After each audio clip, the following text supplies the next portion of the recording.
La télé d'ici reçoit ce soir deux acteurs majeurs de la riposte, ou devrais-je dire de la lutte contre le Covid-19 dans le district d'Abidjan. D'un côté, Vincent Toby-Irié, préfet de région, dont la mission première est d'exécuter justement les mesures annoncées au plus haut sommet de l'État.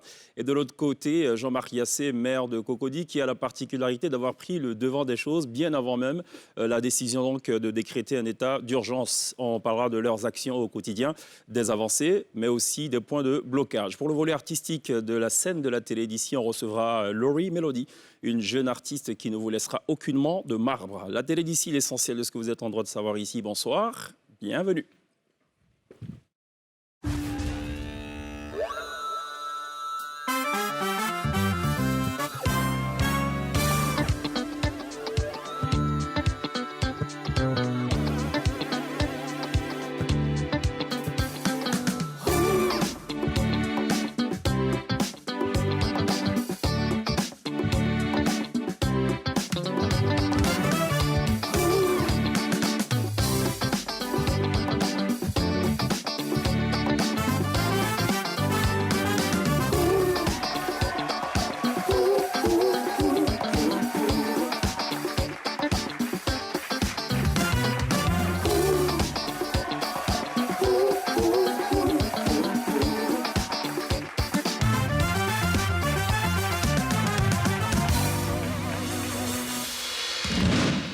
Vous faites toujours très bien de nous rejoindre à la télé d'ici, votre talk show quotidien du lundi au vendredi de 18h45 à 19h45 sur NCI, la première chaîne de télévision privée de Côte d'Ivoire. Ce soir, on a beaucoup de plaisir à recevoir Vincent Toby-Irié, préfet d'Abidjan. Bonsoir, bienvenue. Bonsoir. Merci de répondre à l'invitation de la télé d'ici. Merci à vous. C'est votre premier passage à la télé d'ici, mais pas le premier passage chez NCI, pour la précision. Oui. Jean-Marc Yassé, bonsoir, bienvenue. Bonsoir. Vous êtes le maire de Cocody. Oui. Et avec vous, on va parler justement des actions, des décisions d'abord prises au niveau de votre circonscription et aussi donc de la pratique au quotidien. Et on essaiera de voir avec vous si les choses sont respectées ou pas. Je précise aussi qu'une grosse part de cette émission sera consacrée aux questions des internautes qu'on a pu donc glaner ça et là. Bonsoir Pierre. Bonsoir. Bonsoir Princesse. Bonsoir Cheikh. Alors avant que de démarrer, on reste toujours dans la tonalité évidemment du Covid-19. Une polémique enflée il y a quelques jours de cela, pour ne pas dire il y a quelques semaines maintenant, une polémique autour d'un test d'un éventuel ou d'un possible vaccin en Afrique et sur les Africains. Évidemment, cette déclaration de deux médecins français a suscité le tollé un peu partout. Plus récemment, le directeur général de l'OMS, l'Éthiopien Tedros Adhanom, est monté au créneau et il a dit assez clairement, pas question justement de le faire, en tout cas pas en Afrique. On regarde en quelques petites minutes seulement cette vidéo, on revient juste derrière.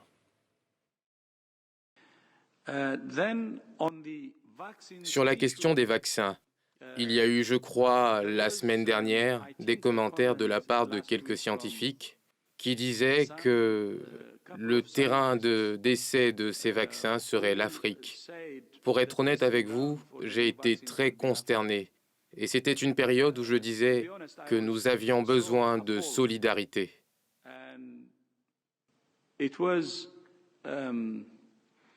Ce genre de remarques racistes n'aidera pas. Ça va à l'encontre de la solidarité.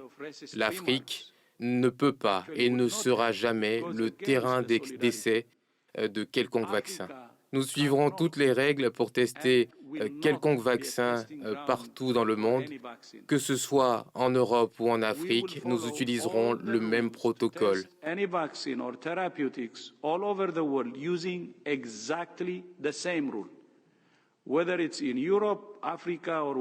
Et s'il y a besoin de les tester ailleurs pour traiter des êtres humains, ce sera fait de la même façon et de façon égale. Ces relents de mentalité coloniale doivent s'arrêter. Et l'OMS n'autorisera jamais que cela arrive.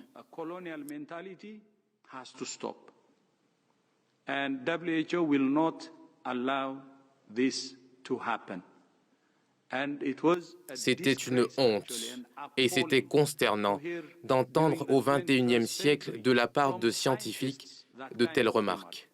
Et nous condamnons ces propos avec force et nous vous assurons que cela n'arrivera jamais en Afrique et que cela n'arrivera jamais nulle part ailleurs, dans aucun pays. Les bons protocoles seront suivis et les êtres humains seront traités en tant que tels parce que nous sommes tous des êtres humains. Proper protocols will be followed, and human beings will be treated as human beings because we are all human beings.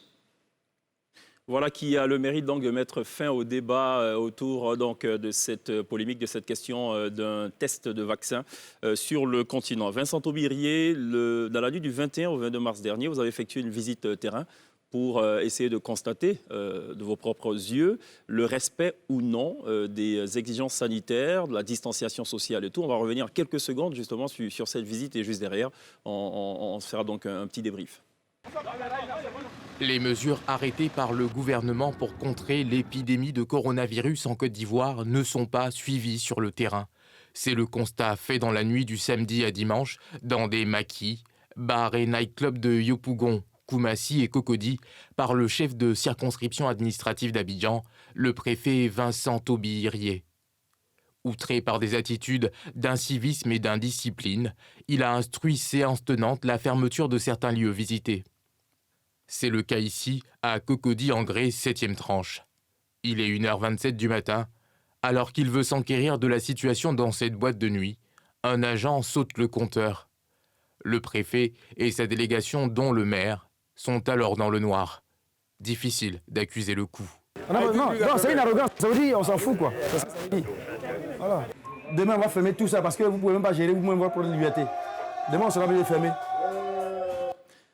Alors, vous y étiez, messieurs, tous les deux sur le terrain. 17 jours après cette descente, est-ce que les choses ont changé? Oui, les choses ont changé parce que cette descente a sonné le glas et a montré que certains de nos compatriotes, malheureusement, ne suivent pas les prescriptions. Et vous savez, toutes les mesures gouvernementales qui ont suivi. Aujourd'hui, tous les établissements sont fermés, mais il y a encore des récalcitrants et la police fait son travail. Alors, Jean-Marc Yassé, vous n'avez pas attendu du tout que le chef de l'État décrète l'état d'urgence pour agir. Est-ce à dire que vous aviez très tôt compris qu'il y avait de sérieuses raisons d'inquiétude? Non, quand vous dites que je n'ai pas attendu, si, le président avait déjà sorti des mesures, mais nous avons corsé nos mesures parce que nous étions allés sur le terrain, comme avait dit avec le préfet, et c'est en fonction du terrain que nous avons vu que les gens ne respectaient pas les mesures, que nous avons été obligés, avec le conseil municipal, de prendre des mesures un peu plus drastiques. D'accord. Et comme nous avons vu ce qui se passait au niveau du monde entier, mieux vaut prévenir que guérir. On a pris les mesures pour pouvoir fermer et de demander à tout le monde de rester chez eux déjà. Ça permettait de couper cette courroie de transmission du virus. Alors hier, le porte-parole de la police nationale, le commissaire Bleu Charlemagne, déclarait ceci, on va l'écouter, et je vous poserai juste une question, juste après. Tout véhicule de transport en commun, tant à Abidjan qu'à l'intérieur du pays, si vous constatez, chers compatriotes, que ces chauffeurs ne sont pas munis de leur masque, sinon de leur cache-nez, évitez de les emprunter. Nous insistons parce que nous tendons vers un stade de tolérance zéro. Est-ce à dire que les consignes ne sont pas 100% respectées pour l'heure? Effectivement, les consignes. Mais depuis quelques jours, nous avons commencé à mettre la pression. Et moi-même, je suis sur le terrain avec toute mon équipe, y compris la municipalité, la police nationale, la gendarmerie. Mais je vous assure que depuis un bout de temps, ils ont commencé à respecter. Celui qui ne respecte pas, il ne roulera plus sur la commune. C'est tout. Cocody est la commune la plus touchée. Est-ce qu'on sait pourquoi? Mais écoutez, Cocody est la commune voilà pour eux deux. Elle est la plus prisée. Il y a beaucoup de gens qui vont et viennent au niveau de Cocody. Vous pensez plus qu'à Djamé, plus qu'à Bobo, plus qu'à Koumassi? Vous savez combien de personnes viennent d'ailleurs pour venir travailler sur Cocody pour repartir? Combien de personnes que Cocody reçoit pour soigner en fonction des CHU que nous avons? Bon, donc on peut dire oui et non, mais nous attendons les résultats du ministère de la Santé. D'accord, ok. Je vais vous lire comme ça quelques questions justement de nos internautes. La première, les vendeurs ambulants que nous retrouvons au feu tricolore, ils pourraient malgré eux être des vecteurs du Covid-19. Que pourrait-on envisager comme mesure pour contenir les risques liés à leurs activités? Ces pauvres gens vendent les gants et cache-nez en détail. Pratiques très risquées si on considère le mode de contagion du Covid-19 encore un facteur de propagation de la maladie. Qu'est-ce qui est fait Oui, comme vous savez, il y a un ensemble de mesures. Tout le temps, la police, la gendarmerie organisent des opérations. Malheureusement, ces personnes se retrouvent là. Les mairies également prennent des mesures.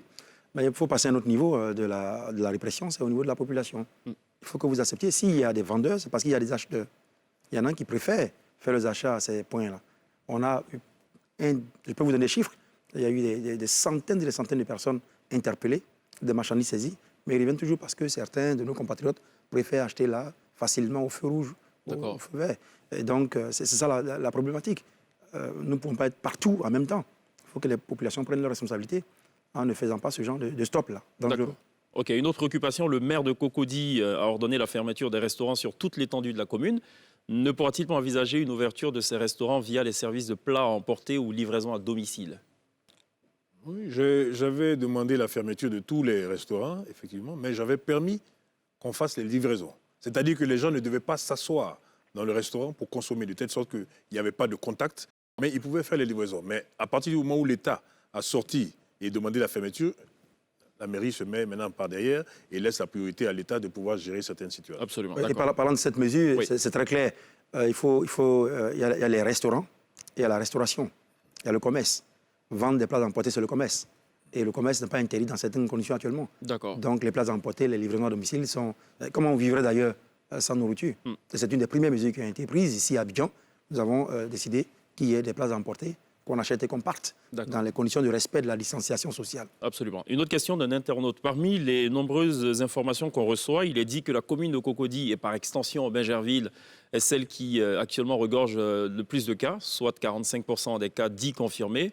Or, dans le précédent discours du président, il a été évoqué un confinement par aire géographique selon l'évolution de la situation. La situation dans la commune de Cocody n'est-elle pas assez alarmante pour prendre des mesures plus strictes que celles données depuis lors, mais jusque-là, pas très respectées par la population? En d'autres mots, est-ce qu'il ne faut pas confiner Cocody? Écoutez, moi, le sens et les arrêtés que j'ai sortis, c'était dans le sens plus ou moins du confinement.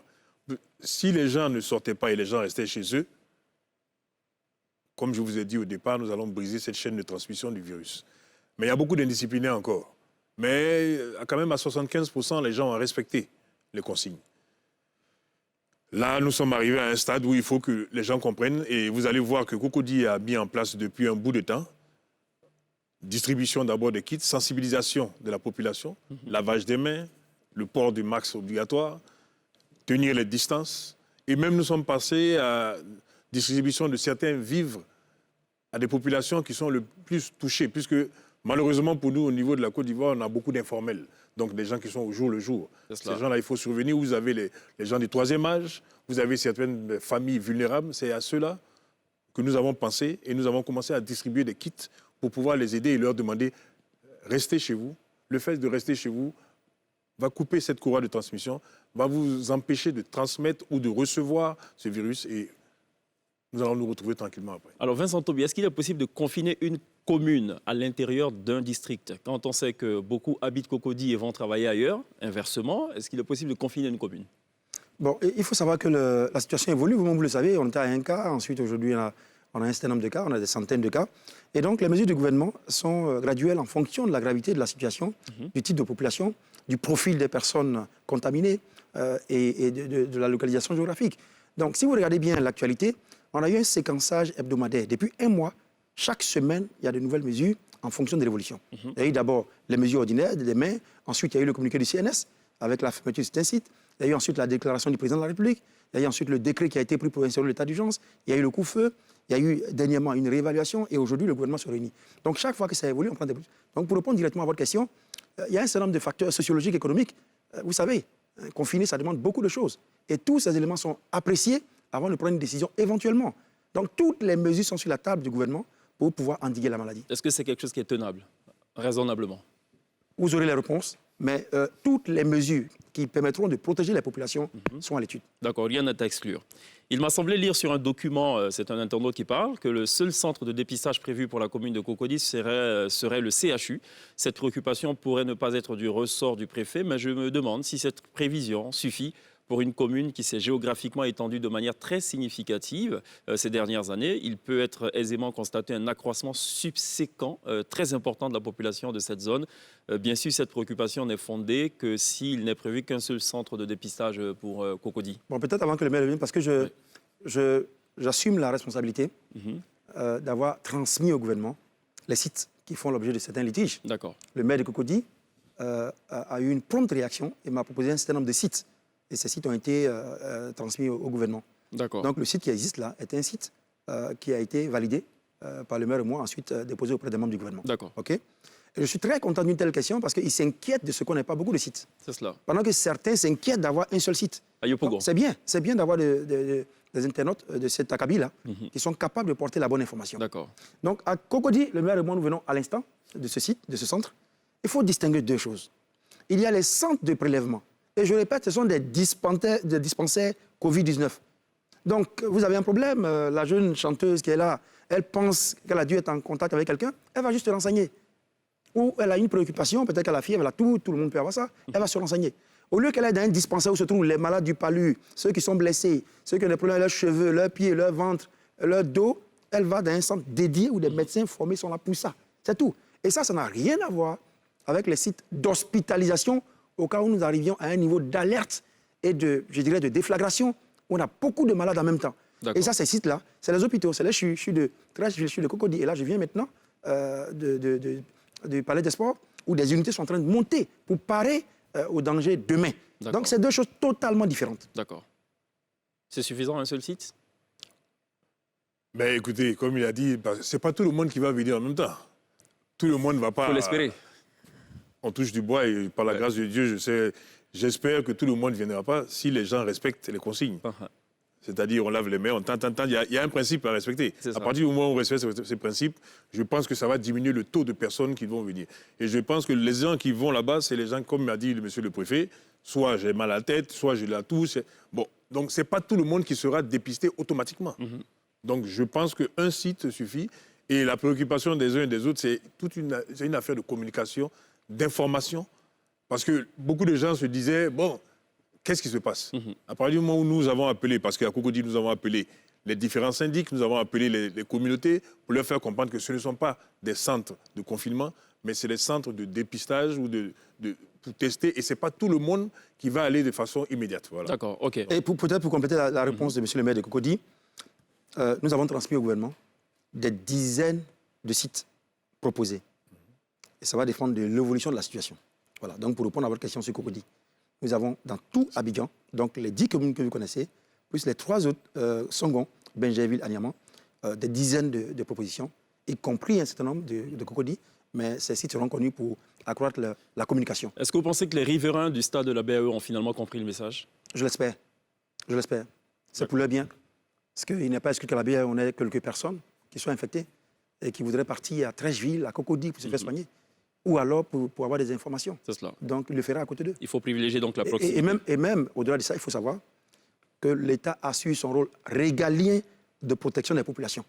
Nous allons tout faire pour implanter les centres qu'il faut, là où il faut, pour protéger les populations. Quoi qu'il en coûte. Pas quoi qu'il en coûte. Nous respectons les droits, nous respectons le besoin de la population d'être informée, mais nous disons que le gouvernement joue son rôle de protéger la population. D'accord, bon, on vous a compris. C'est un langage très policé, mais on a bien compris le message, qui nous fait penser d'ailleurs au discours du ministre de l'Intérieur. Pourquoi certaines boulangeries ou pâtisseries ont encore des vendeuses qui ne portent pas de cache-nez? Franchement, c'est inadmissible. Elles arrosent tous les croissants et autres avant de nous les donner. Monsieur le maire, c'est pour vous cette question. Écoutez, là, vous demandez quelque chose. Si vous me dites à la mairie que les gens n'ont pas de cache-nez, je suis d'accord. Mais que dans les boulangeries, je ne peux pas faire le tour de toutes les boulangeries en même temps. Une fois que je passe, peut-être que la personne a enlevé son max après. Bon, qu'est-ce que vous voulez que je fasse? J'ai passé 2 semaines à tourner dans les kiosques, pour sensibiliser les uns et les autres. Bon, aujourd'hui, c'est dommage encore qu'on trouve des gens qui sont sans masque en train de vendre des produits. Là, je suis... Comme on dit, sans les armes. Et là, il s'agit de surveillance citoyenne. Pourquoi vous achetez des croissants et du pain chez des gens qui ne portent pas de cache-nez? On demande aussi à la participation citoyenne, que vous soyez même vous-même les censeurs de nos communautés. C'est cela. Parce qu'il prend un risque pour lui, il prend un risque pour vous, pour votre famille et pour la communauté. Et c'est là que la sanction commerciale du non-achat peut amener les gens à changer de comportement. Et c'est tout le monde, comme dit, c'est tout le monde maintenant qui doit être policier et tout le monde qui doit sensibiliser. C'est-à-dire que nous, on fait le travail, mais il doit avoir un relais. Le relais, c'est la population, c'est la communauté. Il y a une prise de conscience collective qui s'impose. Une autre question adressée au préfet. Les citoyens vous voient depuis votre nomination très actifs sur le terrain et c'est inhabituel selon eux. Ce sont les textes qui le permettent, nous présumons, point d'interrogation. Si oui, pourquoi les autres préfets ne suivent pas votre exemple? Non, ne dites pas ça. Tous les préfets de Côte d'Ivoire sont sur le terrain. C'est parce qu'à Abidjan, il y a ces jeunes-là qui sont très actifs sur les réseaux. Non, c'est une prérogative. Il faut savoir que le préfet, d'abord, exécute toutes les décisions du gouvernement, représente tous les ministères. Mais en matière de santé spécifiquement, le préfet coordonne la politique sanitaire de son département. Et donc moi, en tant que préfet d'Abidjan, je suis président de tous les hôpitaux généraux d'Abidjan. Et ça, c'est dans mes attributions. D'accord. Maintenant, pour le Covid-19, je suis président du comité départemental qui réunit tout le monde. Donc, c'est une mission normale, mais dans un état d'urgence que nous exécutons. Une question qui va vous fâcher, qui n'est peut-être pas fondée, je ne sais pas. Certains citoyens pensent que vous faites plus du spectacle que des actions sans suite probante. Les maquis sont fermés aujourd'hui, pendant le Covid-19. La circulation commence à être réglementée. Vous tous, vous portez les masques. C'est peut-être pour les besoins de l'émission. Donc, il y a beaucoup d'actions qui sont menées et on va revenir un jour. Oui. Il y a un premier aspect, c'est l'aspect sensibilisation. Et un aspect répression et exécution. Donc, c'est ces deux aspects qui vont en même temps. On va un jour faire ensemble l'ensemble des actions menées pour que vous sachiez quelles sont les actions qui ont été sans suite. D'accord. Voilà. Une autre question de ce même internaute à votre endroit. Dans la gestion de cette crise sanitaire, nombre d'Ivoiriens dénoncent le déficit, voire la mauvaise communication du gouvernement, avec l'exemple récent de Yopougon, centre de dépistage mal compris par les riverains. Qu'en pensez-vous et quelles sont vos suggestions pour améliorer les choses? Oui, c'est pourquoi nous disons merci. Vous avez montré un documentaire tout à l'heure où nous étions dans la nuit là-bas, mais c'est avec vos équipes. Ce sont vos équipes qui nous ont suivis. C'est cela. Et donc, vous donnez encore l'opportunité sur le plateau, avec le maire de Cocody, de sensibiliser. Donc, le gouvernement communique autant que possible. Et il y a des relais de base. C'est ce que nous faisons et ce que vous faites aussi. Donc, merci à tous ceux qui sont impliqués. D'accord. Question au maire. Comment peut-on expliquer la fermeture des petits commerces avec ses conséquences pour les populations vulnérables pendant que les grands commerces, supermarchés et autres, restent fonctionnels? Une politique de 2 poids 2 mesures. Non, mais je pense que celui qui dit ça n'était pas sur le terrain. Il dit sans connaissance de cause. Bon, les grands magasins, comme on dit, les supermarchés, j'ai demandé qu'ils soient ouverts. Pourquoi? Tout ce qui est alimentaire, pharmaceutique et sur le secteur médical devait rester ouvert.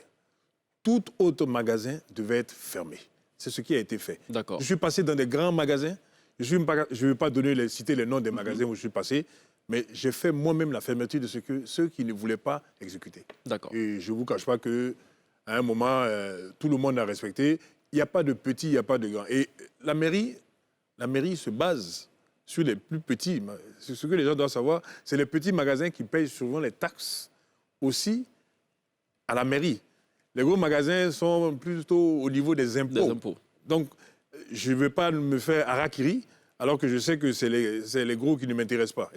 Donc, nous avons passé, on a fait pour tout le monde, sans exception. D'accord. Et même, nous avons pris des mesures avec le conseil municipal. Nous allons annoncer les taxes pour le mois d'avril. Nous allons voir si on doit suspendre pour aider les gens. Les ODP, nous allons voir si on doit suspendre pour aider la population par rapport à... Voilà. D'accord. Princesse? Est-ce que les autorités qui gèrent les crises sanitaires reconnaissent quand même qu'il y a une faille au niveau de la communication en général, comme on l'a vu à Yopougon, et surtout avec la gestion des personnes qui étaient à l'INGS? Bon, quand vous dites... L'ING, ça m'a couru. Hein. Non, j'ai bien... oui, question c'est une croisée. question ouverte. C'est une question croisée. Donc, Croisée et monsieur le ouverte. président, je vous laisse la première réponse. La question de communication. Vous savez, il y a différents niveaux de communication. Tout à Il y a fait. différents niveaux de communication. Il y a des responsabilités également partagées. Je ne vais pas revenir sur cette polémique, mais le fait est que nous usons de tous les canaux de discussion possibles. Les chefs de quartier, les groupes des associations de jeunes et de femmes sont sensibilisés. Moi-même, j'ai rencontré les villages avec vos équipes d'ailleurs, avant-hier, et tout le monde est impliqué. Faut-il monter le niveau de relation avec la population? Nous prenons note, et c'est ce que nous faisons en venant sur votre plateau et en allant sur le terrain. Mais je vais vous compléter pour dire que ce n'est pas parce qu'il est là. Je crois qu'il me connaît. Si j'ai quelque chose, je vais le dire. Et je salue encore le préfet parce qu'au moins tous les lundis, tous les maires de la commune et du district plutôt d'Abidjan, nous nous retrouvons pour échanger, pour coordonner et harmoniser nos actions. Aujourd'hui, nous avons commencé à mieux sensibiliser au niveau de la population, informer. Et comme a dit monsieur le préfet, je passe dans toutes les communautés, les syndics, le troisième âge, parce qu'ils sont importants, nous tous on va aller vers là, les personnes vulnérables, les handicapés. Nous communiquons avec ces gens pour leur expliquer le bien fondé de toutes les actions que nous allons mener sur le terrain. Parce que comme vous avez dit, c'est lorsque les gens ne sont pas informés qu'il y a des réactions qui peuvent être contraires à ce qui se passe sur le terrain. Et pour ceux qui sont informés justement, mais qui juste décident d'être indisciplinés, quelles sont les sanctions encourues? Bon, peut-être là, c'est au niveau de l'État maintenant. Vous savez, vous posez la question des fake news. Yes. Voilà. Et vous, ici, à NCI, vous êtes connu pour la crédibilité du traitement de l'information. Tout à fait. Vous vérifiez l'information, n'est-ce pas? Je ne vous flatte pas parce que je suis votre plateau. Mais comment vous pouvez, quelqu'un qui se réveille le matin et qui décide d'intoxiquer le monde entier et tout le monde panique? Ça pose un problème. Le véhicule des fake news, tout le monde panique pour n'importe qui dit n'importe quoi. Et ça, c'est l'opportunité d'appeler à l'attention de nos populations. Il faut éviter. Il y a des sources officielles partout dans le monde pour vérifier l'information. Il faut y aller. On préfère écouter les fake news qui font sensation, qui font buzz, plutôt que les informations officielles d'un ministre qui vient donner l'état de la situation ou alors une personne autorisée. Donc, il faut changer de comportement. Et je vais poser juste une question. Où est-ce qu'on trouve les kits à Cocody? Où est-ce que vous distribuez les kits à Cocody? C'est vraiment... Mais écoutez, je suis allé dans tous les quartiers que nous avons répertoriés et que nous estimons sensibles. Et nous avons, depuis près d'une semaine, 10 jours, nous allons dans les quartiers distribuer. Bon, j'ai arrêté d'aller moi-même parce que les gens commençaient à faire l'attroupement, donc j'ai préféré me retirer. Et maintenant, j'envoie les conseillers qui font les distributions en fonction des gens que nous avons sélectionnés depuis un bout de temps. Voilà. Donc, il y en a qui viennent à la mairie, ceux qui sont un peu plus organisés au niveau des villages. Sinon, les autres quartiers, nous allons directement au niveau des quartiers. D'accord. Messieurs, je propose qu'on marque une courte pause. On revient dans 30 petites secondes pour la suite de ces entretiens.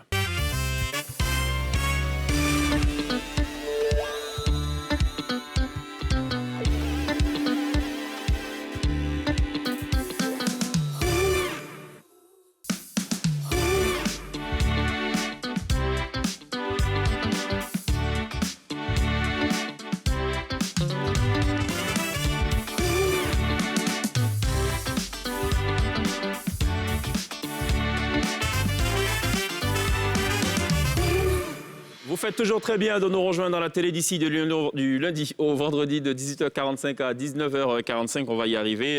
L'actu d'ici, c'est évidemment donc l'annonce par le gouvernement, par la voix du directeur de cabinet du ministre auprès du Premier ministre chargé du budget, des suspensions, exonérations et déductions d'impôts et taxes pour 3 mois. Une annonce qui a été faite donc hier à la faveur de la conférence de presse quotidienne sur la situation de la maladie Covid-19. Je vous propose de regarder en quelques secondes ces mesures donc annoncées par Adama Sall.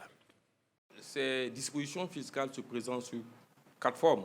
Il y a des suspensions pour une durée de 3 mois qui concernent certains impôts et taxes et des contrôles qui se font par nos différents services.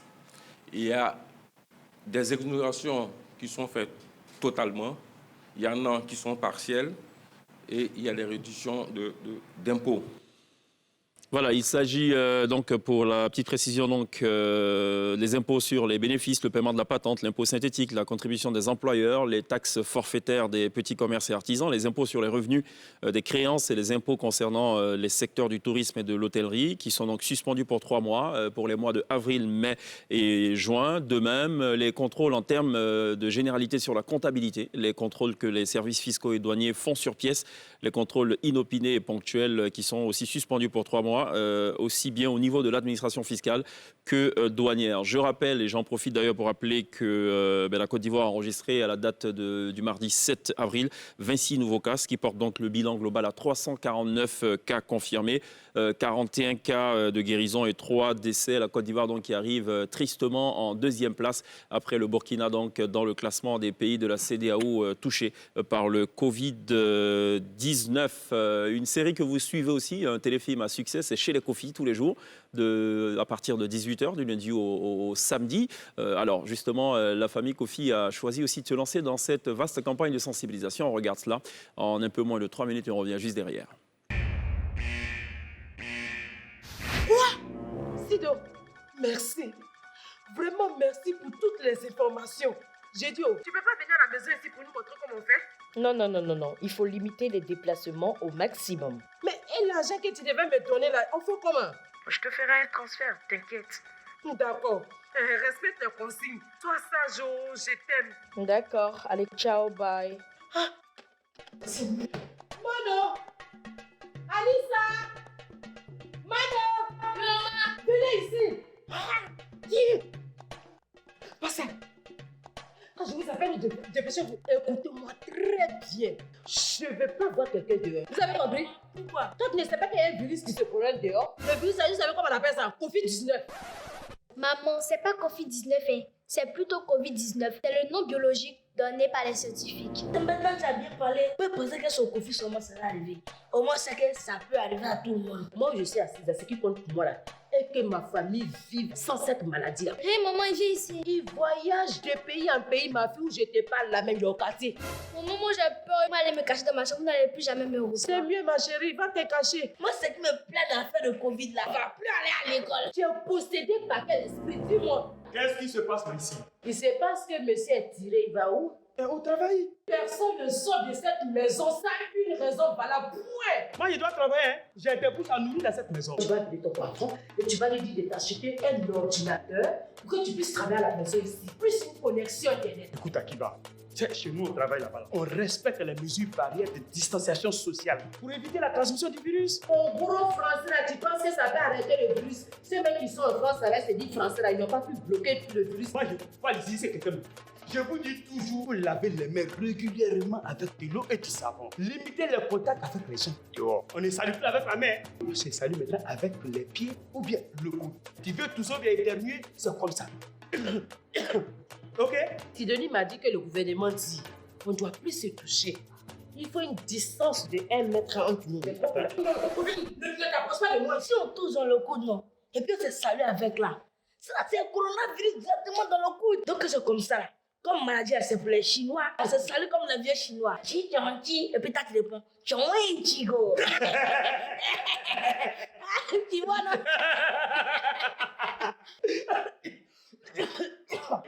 Comment tu as ça? Non, c'est pas ça. Toi, mon fils, tu as raison.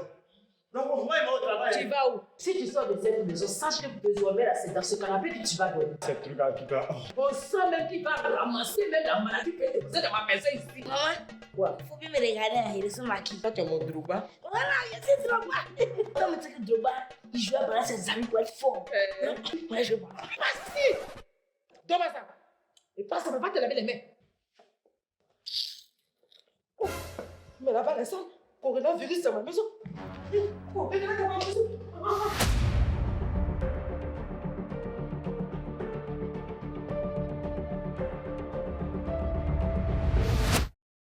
Voilà, c'était donc la part de sensibilisation de chez les Kofi à retrouver tous les soirs à partir de 18h sur NCI. On parle bien des Kofi et non du Covid. La précision est de taille, il y a une parfaite nuance. On parle aussi du coronavirus et non du corona, parce que corona c'est un prénom sénoufo. Voilà. Juste pour votre gouverne, c'est toujours bon d'ailleurs de le rappeler. Pour être complet d'ailleurs sur les mesures annoncées par le gouvernement, je rappelle que 25% de réduction sont prévues au niveau de la patente dans le secteur des transports. D'ailleurs, parlant des transports, est-ce que la distanciation sociale est respectée? À Cocody singulièrement, à Abidjan un peu partout? Pas par tout le monde. Pas par tout le monde, malheureusement. Cocody? Mais on a encore des indisciplinés, mais je crois que le message est passé parce que nous avons sorti des arrêtés assez fermes. Et comme on dit, on va prendre des sanctions maintenant pour ceux qui ne respectent plus. Pierre? Alors, Monsieur le Préfet, j'ai suivi votre point avec les internautes que vous tenez régulièrement. Vous avez évoqué deux volets dans le traitement de cette crise, le volet médical et scientifique et un volet administratif. Donc, et vous dites, il arrive un moment où les mesures administratives sont aussi, sinon plus efficaces que les mesures médicales. Quand on a atteint le moment clé de la lutte avec la quarantaine d'Abidjan et qu'on a fait machine arrière pour la reporter quelques jours plus tard, quand on constate plus tard que de façon précipitée, plusieurs personnes ont quitté la ville d'Abidjan et que plusieurs cas sont déclarés à l'intérieur du pays, est-ce qu'on regrette le report de ce confinement? Oui, merci beaucoup. Je l'ai dit tout à l'heure, j'ai répondu un peu à cette question. Il y a des mesures qui sont prises. Et il y a des réalités sociales, économiques, culturelles qui permettent de réaffiner les mesures.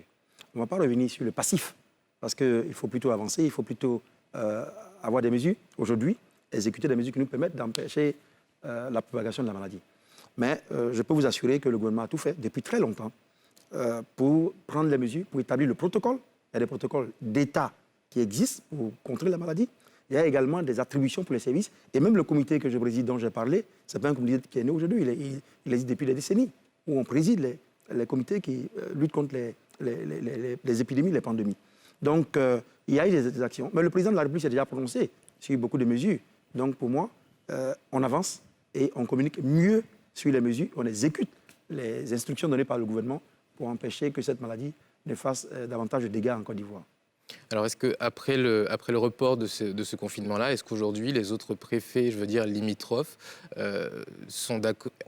approuvent en fait ces décisions, puisque du coup, des cas commencent à se déclarer à l'intérieur du pays? Est-ce qu'on n'est pas tenté de dire que ça aurait pu être mieux géré et confiné sur Abidjan? Vous savez, c'est une maladie, hein, c'est une maladie dont la propagation n'est même pas encore totalement définie par les scientifiques. Aujourd'hui, on nous exige tous le port du masque. Ce n'était pas le cas avant. Les discours évoluent. La maladie, le virus, a des comportements qui sont inhabituels. Donc, Abidjan est confiné, mais pas l'ensemble du pays pour l'instant. Parce que justement, on a constaté qu'à Abidjan, il y a beaucoup plus de cas. Et donc, toutes ces mesures qui sont prises sont plus drastiques à Abidjan. Mais les autres préfets à l'intérieur du pays font le même travail de sensibilisation. Là-bas, il y a beaucoup plus de discipline, beaucoup plus d'ordre, et les communautés sont connues. C'est différent d'une mégalopole telle qu'Abidjan, où il y a des millions d'habitants avec des origines différentes et des comportements différents qu'il faut essayer d'harmoniser. Et c'est une difficulté. Donc vous l'avez rappelé tous les deux, la lutte contre le coronavirus inclut justement beaucoup d'anticipation de la part des autorités. Alors je suppose qu'il y a un plan de confinement par commune qui est prêt. Est-ce qu'aujourd'hui on peut avoir un peu plus d'informations sur le seuil critique en termes de personnes contaminées avant de déclencher ce plan de confinement? Et là, c'est le préfet qui va répondre pour les 10 communes. Mais moi, je vais vous dire déjà, à partir du moment où nous, on avait sorti nos arrêtés, qui étaient quand même assez clairs, ça supposait un petit confinement, au moins pour les 2 semaines, pour faire comprendre aux gens de rester chez eux. Et ça allait permettre beaucoup de choses. Bon, il y a 25 à 30% qui n'ont pas compris et qui ont commencé à continuer à se balader. Mais écoutez, c'est difficile. Mais là, maintenant, pour le confinement total... Ça, c'est la responsabilité du gouvernement. Est-ce qu'il faut des mesures Mais je pense plus strictes et claires qu'il faut encore corser et il faut avoir des mesures plus, comme disait le préfet, administratives plus dures. Parce que vous regardez au niveau du monde, quand ça a commencé au niveau de la Chine, Hong Kong est quand même en Chine, tout le monde s'est confiné, tout le monde a porté les masques, il y a moins de morts là-bas. C'est simple. Alors, et puis peut-être au niveau de l'État, le confinement, tout le monde est concentré sur le confinement. Mais si l'État prenait éventuellement, je ne sais pas, la décision, les minutes, les heures, les jours qui viennent, la finalité, c'est le comportement des populations. Il y a la décision de l'État, mais il y a la relation entre les gens et leur santé, leur corps. Il y a des pays où il n'y a pas eu de décision administrative de confinement, où les gens se sont auto-confinés, parce qu'ils craignent pour leur santé. Donc, il y a une question de discipline aujourd'hui. Quelle que soit la décision que l'État prendra, il faudra qu'on respecte. Par contre, il y a des pays aujourd'hui, vous l'avez vu dans les informations, la Suède, les Pays-Bas et le Portugal, où il n'y a pas eu de décision de confinement. Il y a des chiffres qui sont 10 fois moins élevés qu'en France, en Grande-Bretagne et ailleurs, mais où les gens vivent normalement, parce qu'ils respectent la distanciation. On n'a pas à courir derrière eux. On n'a pas à avoir un maire de Cocody qui descend dans les gares routières pour aller faire descendre les gens des Wara-Wara. On a des gens qui sont responsables. Et c'est le message que nous vous demandons de nous aider à véhiculer, c'est la discipline.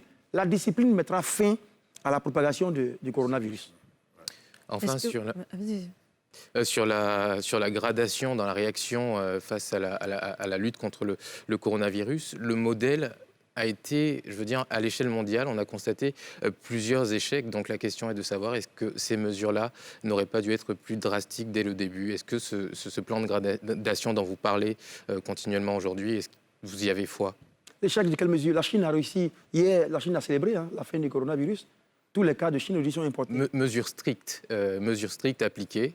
Le confinement en Chine a été beaucoup plus strict que partout dans le monde. Oui. C'est ce qui est aujourd'hui reproché par des médecins chinois, notamment en Italie ou en France. D'accord. Donc est-ce que, au vu de ces expériences-là, on n'aurait pas dû reproduire la même chose tout de suite, plutôt que d'avancer de façon graduelle? Non, merci de votre blague. Je constate que vous lisez beaucoup sur ce phénomène. Je suppose que vous lisez également sur les questions d'histoire et de géographie. Vous savez que il y a des réalités socio-économiques. Absolument. Voilà, et même les mesures que M. Cheikh Ivan vient de lire là, sont des mesures d'accompagnement qui permettent aux personnes de rester chez eux. Il y a des mesures, et le gouvernement est en train de prendre toutes ces mesures depuis le début. Si je vous demandais à l'instant où nous parlons de ne pas sortir de ce studio, il y a des conditions que je dois mettre pour que vous respectiez. Vous êtes un être humain, vous avez des besoins. Donc c'est tout ça qui est apprécié avant de prendre une décision. Est-ce que les mesures prises vont être reconduites, du coup, avec... Elles le sont déjà.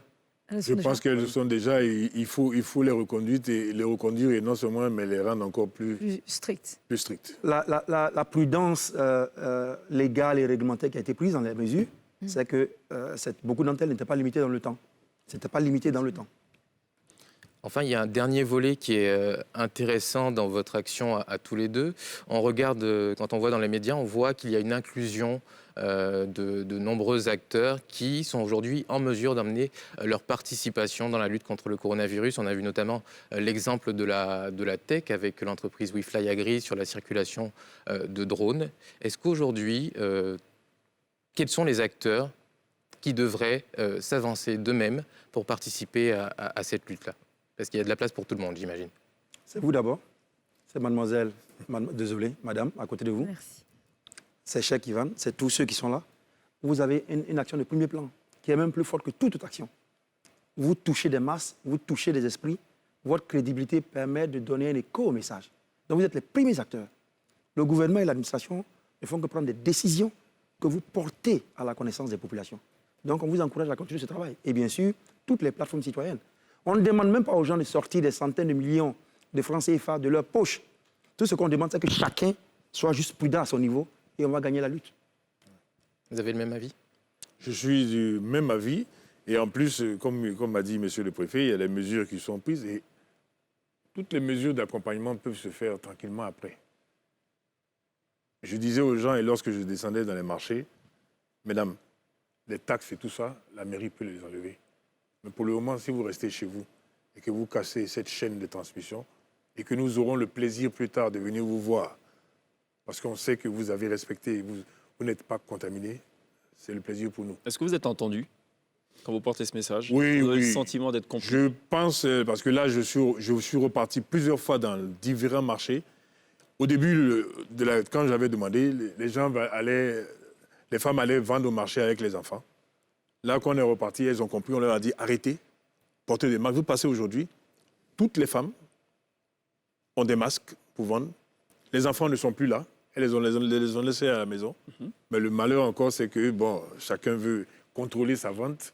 Donc, on a demandé de respecter les distances, mais ça commence à prendre. Il serait dommage qu'on soit entendu tard.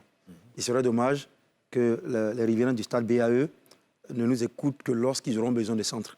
Il serait dommage que les gens ne montent plus dans un Wororo parce qu'ils sentent que tout le monde est malade. Il serait dommage que les femmes attendent qu'il y ait des morts avant de ne pas aller au marché et avant de respecter les mesures. Il serait dommage qu'on ait un étalage de morts pour commencer à prendre au sérieux cette maladie qui fait des centaines, des milliers de victimes partout. Monsieur, vous avez dit tout à l'heure, privilégier la proximité. Et je pense que c'est ce qui est en train d'être fait. C'est mieux d'avoir des centres directement à côté que d'aller se balader dans d'autres quartiers pour transmettre encore le virus en allant. Et la proximité fait que les gens ne sont pas obligés de s'éloigner de leur... Il y a encore des vendeuses de sandwichs, il y a encore ces vendeurs ambulants. Concrètement, qu'est-ce qui va être fait? Mais pour les vendeurs ambulants, nous avons pris des mesures depuis lundi. On ne veut plus de vendeurs ambulants sur le quartier de Cocody. Et nous allons être encore plus durs pour ceux qu'on va trouver en train de vendre au niveau des feux, au niveau de la rue. Sur le boulevard Giscard d'Estaing, dans bien d'autres communes, à Bobo et tout, il y a encore ces vendeurs ambulants. Vous savez que la police et la gendarmerie travaillent d'arrache-pied tous les jours. Tous les jours. On demande aux populations d'être sensibles à ce message-là, pour leur propre santé. D'accord, très bien. Pierre? Alors, c'est une lutte qui est compliquée contre le coronavirus. Vous l'avez rappelé, votre rôle de préfet vous rend compétent pour exercer les mesures de plusieurs ministères, dont celui de la santé. Il y a une grande question que tout le monde se pose aujourd'hui, c'est la question de la préparation des hôpitaux, du matériel nécessaire. Est-ce qu'aujourd'hui, le district d'Abidjan est prêt à faire face à cette pandémie de coronavirus? Je répondrai à votre question d'une autre façon. Actuellement, les services de santé ne sont pas débordés. Ne sont pas débordés. Mais juste à côté de vous ici, vous avez le Palais des Sports, où il est en train d'émerger un grand centre d'hospitalisation avec 200 lits avec des bourses. Vous pouvez demander l'autorisation et être reçu là-bas. Donc nous sommes déjà dans l'anticipation d'une crise grave. Et ces mêmes centres sont en train d'être érigés au CHU de Yopougon et également à Cocody, que j'ai visité avec. D'accord. Et est-ce que ces personnes seront prises en charge? Totalement. Le gouvernement, le président de la République a décidé que la prise en charge est gratuite. soit complète. Complètement gratuit. Absolument. Tout est gratuit. C'est cela. OK, bien noté. Messieurs, on va gagner pour une dizaine de minutes encore et juste derrière, on vous libère. Hein. On vous déchargera de ce supplice. On marque une pause, on revient dans quelques petits instants seulement.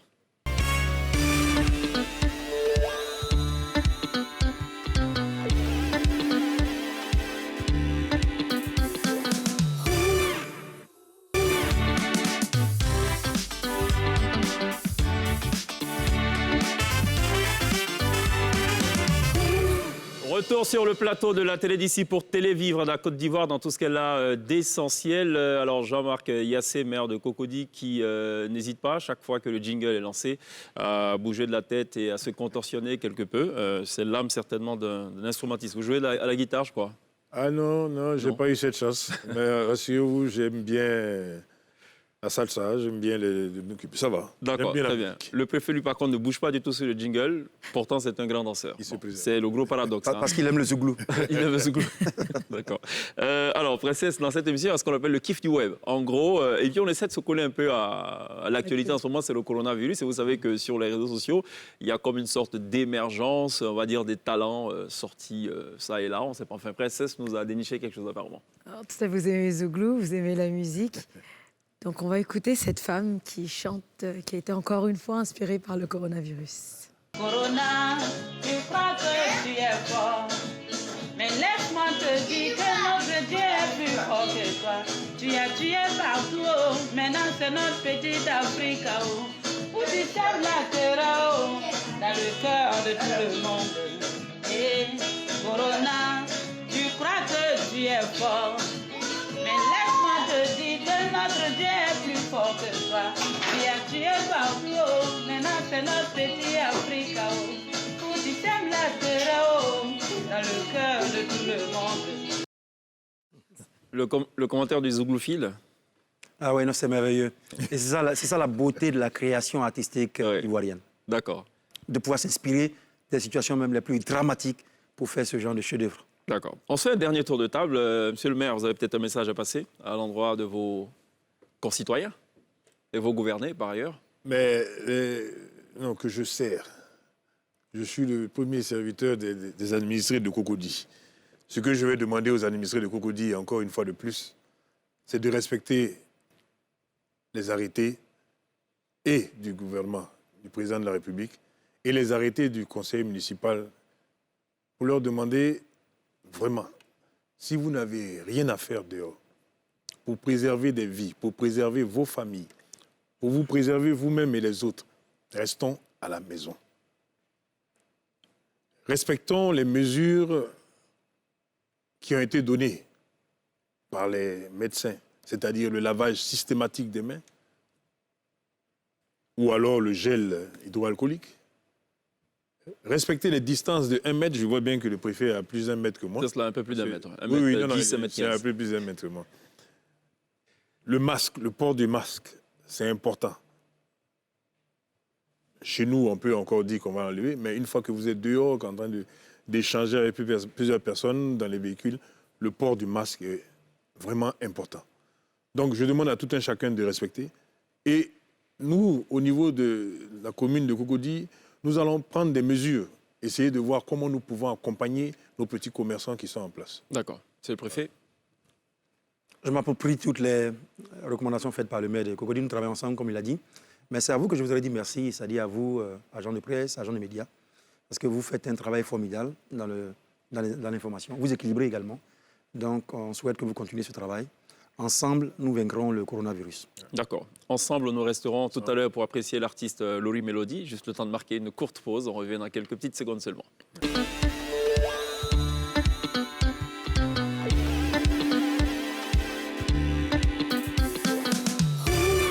Ce sera tout pour la télé d'ici. Merci à Vincent Aubirier, préfet des régions d'Abidjan. Merci à Jean-Marc Yassé, maire de la commune de Cocody, d'avoir répondu à l'invitation de la télé d'ici ce soir pour parler justement des mesures entreprises pour freiner, voire éradiquer donc le Covid-19. Merci à Pierre et à Princesse.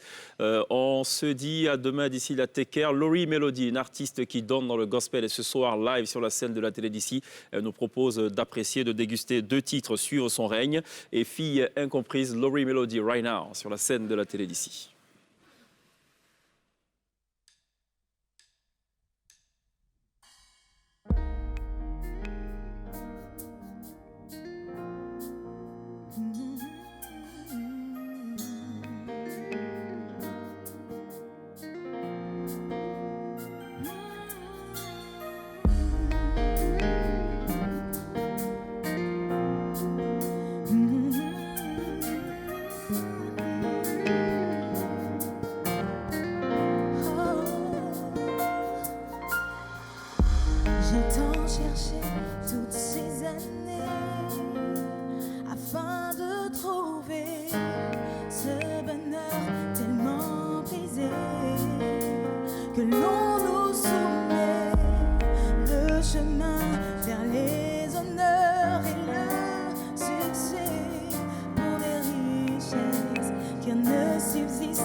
Je suis une fille incomprise et j'ai croisé sur ma route des gens comme moi.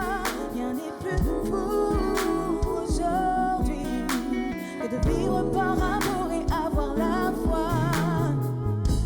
On continue à rêver, à t'avoir raison. On continue à danser, à se sentir vivant. Plus ça marchera.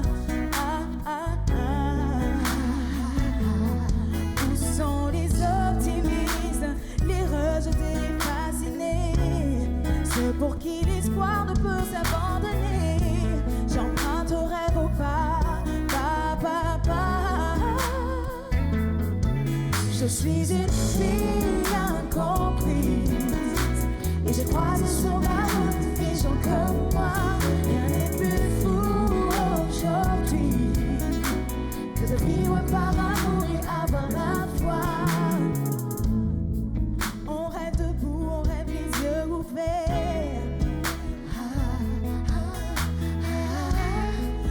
Chien et loup, le monde sera plus beau. Oh yeah.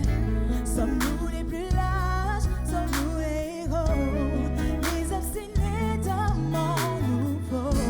Plus on le suivra, plus ça marchera.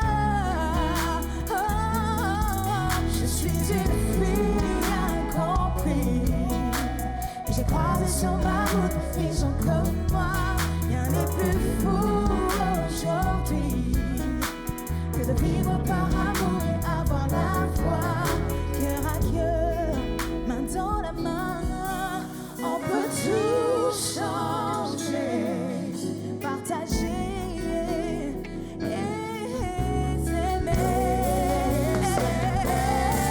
Je suis une fille incomprise et j'ai croisé sur ma route et je croisé sur ma route.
Il n'y a pas un roulement à la dernière minute. Brrr, boum.